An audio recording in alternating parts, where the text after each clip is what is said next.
Most young artists aren't failing because they're untalented. They're failing because they're distracted. They're overwhelmed. They're pulled in 100 directions at once, and no one really ever tells them that focus is the real currency of creative work. It's not gear, not followers, not even skill, it's focus. So, when I look around today, I see so many young creatives trying to sprint towards this finish line that doesn't even exist. Everyone wants this big moment, the big opportunity, the big name recognition, but they barely take the time to sit with their own ideas. They barely study the craft they say they love, they barely read, and we have the most access to knowledge in human history, and somehow we still use it the least. So if you're a young artist, I need you to slow down.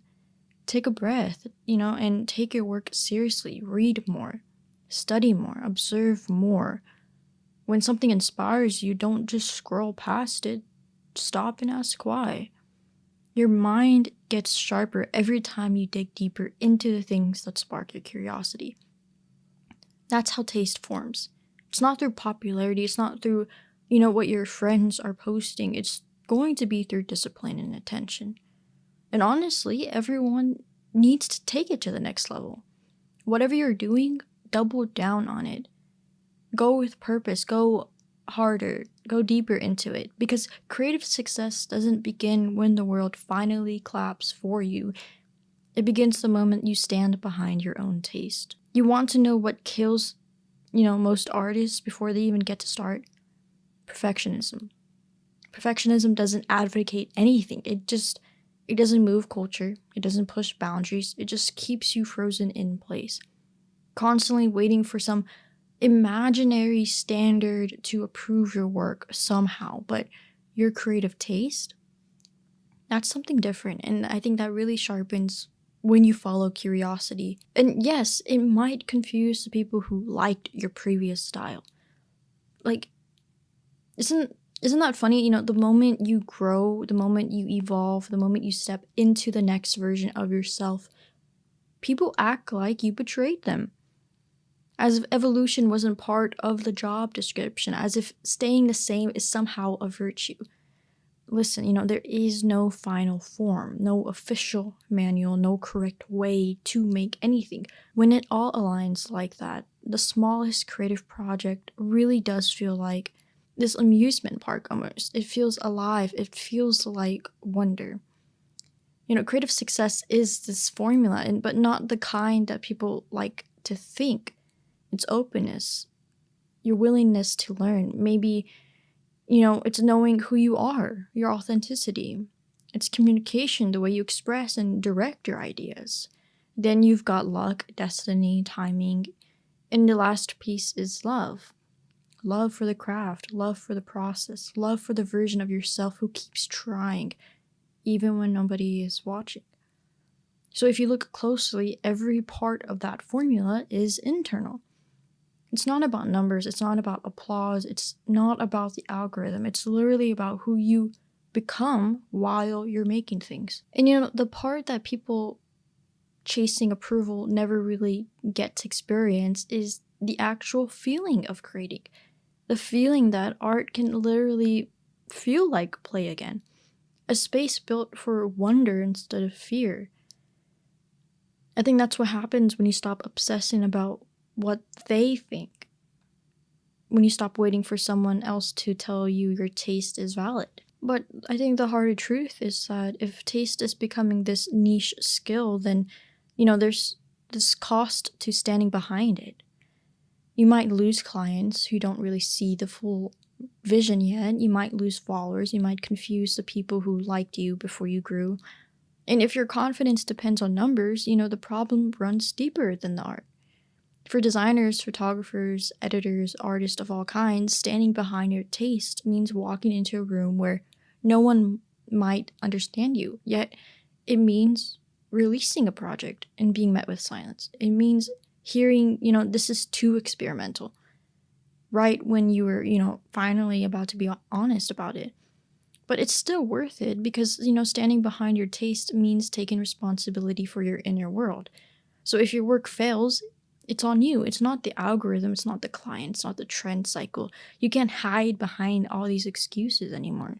You can't point fingers. I think that's why most people avoid this path, is that they don't want to carry that weight. But the most best part of it all is that they can judge your work, misunderstand it, project their own insecurities onto it, but they can't take away the courage it took to make something. To pull an idea like out of this private space inside your mind and place it in front of billions of strangers, the act, alone is rare. That act alone is extremely sacred. I don't think we understand that enough either. People forget that so many creatives think the hardest part is being good. No, like the hardest part is being honest. The hardest part is making something that reflects your own taste, not the world's demand. And the second hardest part is allowing yourself to grow, even when it means leaving people behind. So the truth is, your taste will always evolve. You're supposed to change. You're supposed to outgrow your own style. And if you're doing it right, you should look at your old work and feel a little embarrassed, right? That's how you know you're moving forward. And if people don't really understand your evolution, that's fine. Confusion is a sign of opportunity, originality. Confusion means, you haven't been here before. Confusion means you're stepping into this new territory, and that's where all the real breakthroughs get to happen. So after talking to so many artists, this is what I've learned, is that most people don't fail because they're bad. They fail because they never really truly backed themselves. They never committed to their taste long enough to see where it could, potentially take them. So if you're listening to this right now, I hope something settles in you, and I hope you give yourself a real chance. I hope you read more, study more, focus more, and then when it's time to create, I hope you trust your taste enough to release something imperfect, but real. Because, that's the start of everything. Creative success has never really been this external achievement. It's really not this number that we all think it is. It's not a viral moment. It's not even this skill level. Creative success is internal first, right? External second. Always. So, as we grow up thinking, that the world decides whether we're good or not, teachers grade our drawings, our friends tell us, which music is cool or not cool, strangers online tell us whether, our work deserves attention. And, slowly, we don't even notice that we start giving our power away. We start believing other people, know our taste better than we do our own. I just think that's so strange that, how we trust the world over our own senses. But something shifts the moment you stop chasing validation and start listening to yourself. And that moment you stop trying to be seen and start trying to see yourself. I think that's when things finally get to click for you. And if I'm being honest, a lot of people never really get there. So many creatives live their entire lives stuck on this loop where every idea has to be approved, liked, co-signed, reposted, praised, analyzed. Every move is made with an audience in mind. Every project becomes this performance, right? It's not even about expression anymore. And eventually they lose the ability to tell whether they even like their own work. I think that's why internal success matters. That's why your taste matters. That's why your voice matters, because once the external noise gets quiet, your inner world finally gets to be able to speak. I'll tell you a moment that really changed me. It was that year when everyone had to sit with themselves, right? There was no really distractions, no running around, no hiding behind something. And I feel like I really was able to hear what I actually liked. If you really think about it, do you know how liberating that is? To taste something without needing permission, to like something without needing a witness. Taste really becomes the real moment you recognize. It doesn't need this circle to validate it. It definitely doesn't need a cosign to make it real. And it doesn't need a crowd to confirm this at all. The moment you choose it, the moment you stand behind it, even if no one else does, And I think the part that nobody really gets to talk about is that when you stop seeking external validation, two things happen immediately. One, you stop second guessing every move. Your sense of direction becomes clearer. Decisions stop feeling heavy. You stop asking, will people get this? Are they going to understand? And start asking, do I understand this? I think that shift alone will save you years of confusion. Two, you finally know when something is ready. Your hand tells you, your eyes tell you, your ears, notice what all three of those have in common is that they're internal mechanics. They're yours. They come from a lifetime of absorbing, observing, studying, listening, failing, trying. Science and experience are literally on your side. I just think it's crazy how once you stop chasing approval, suddenly your senses become sharper, right? You're no longer obsessing over this microscopic detail that only you can see. You're not stuck in perfectionism anymore. You're not editing something to death because you're afraid to release it. I think you're finally working with clarity instead of fear, and you start to realize, creativity taste is fluid. Everything in our world gets reinvented, right? There's no such thing as a final form in creativity if we really do think about it. There's only evolution. So boundaries only exist when you wait for someone else to draw them. I don't think perfectionism doesn't advance anything. It doesn't move culture. It doesn't really create new forms. It doesn't spark new lanes. It only maintains what already existed. It's like this security blanket of a standard. And once you stop chasing, external approval, you understand something simple but life-changing, that nobody's work is perfect. Nobody is coming to define that perfection for you. It's up to you. You decide what's finished. You decide what's good. You decide when something holds truth. And when your process comes from an internal standard instead of an external, the entire experience becomes this lighter, clearer, and way more honest thing. And I think that's when it all starts to feel fun again.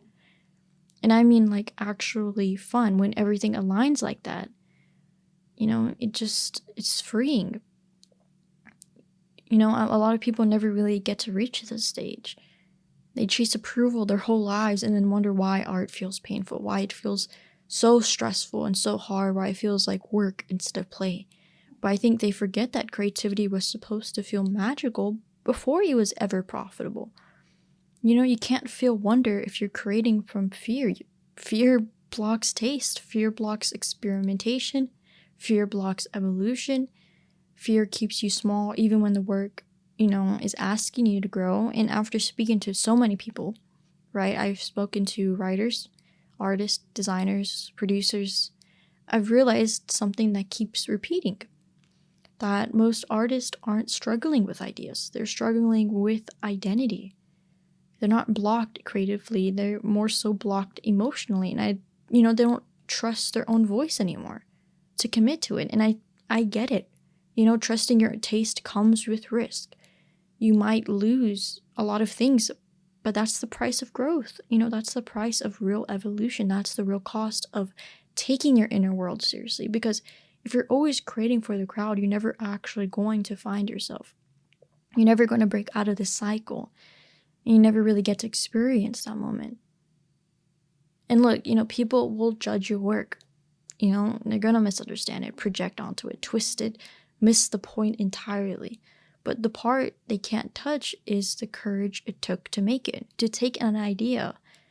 That alone is divine. And you already won the moment you created with honesty.